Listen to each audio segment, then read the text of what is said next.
Tēnā tātou anō. When it comes to talking about Taupo Nui, the lake that we crossed over to see the different pathways that ngā toroirangi is taken through this area.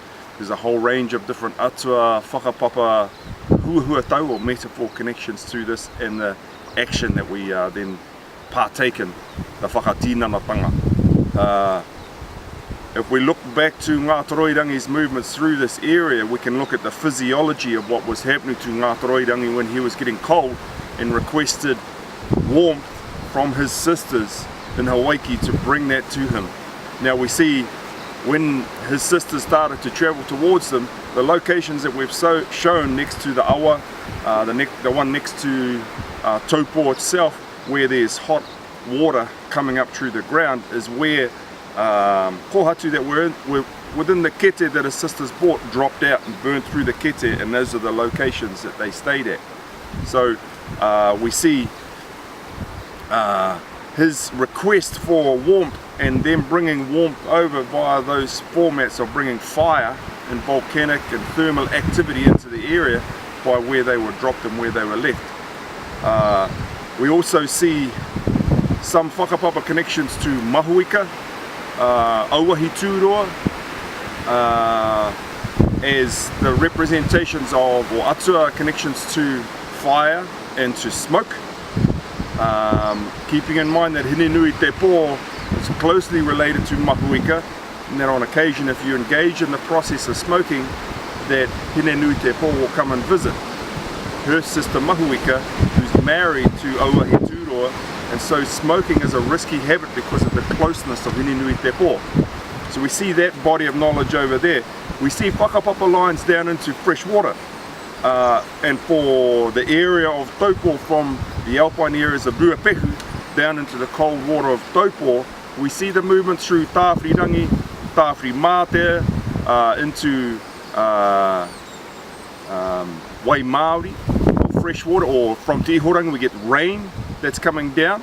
Then it changes into huka, or we have that, depending how close it is to the maunga, we have snow.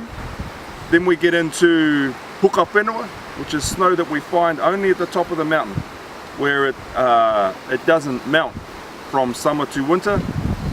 We move down through, for example, huka pō, huka mania, huka horo. These are different types of where snow is laid out flat through the huka mania, which is a snow field area. Huka pō, where we get glaciers. Huka horo, where we get avalanches. Down into waiuka, which is permanent ice that's there all year round. Down into waiparahuaka, which is water that's coloured by the snow melt, so it's a light blue colour where there's kohatu that are suspended in it. So there's a connection there to whatauaho, who's the atua of that type of rock that will stay suspended, or greywacke I think is the Pākehā name for that one.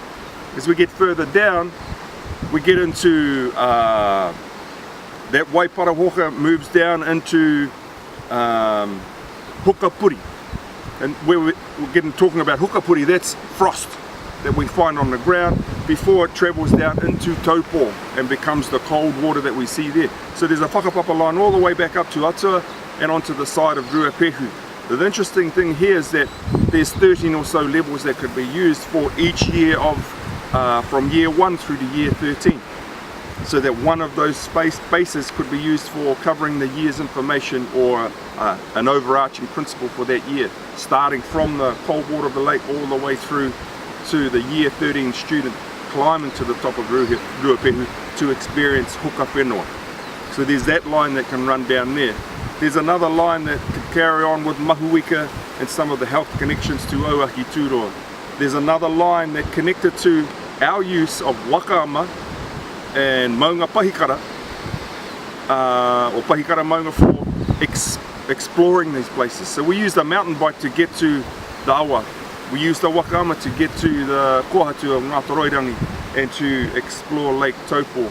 So the options are massive. A number of different places that we can spread out from that interaction with the fresh water of Lake Taupo.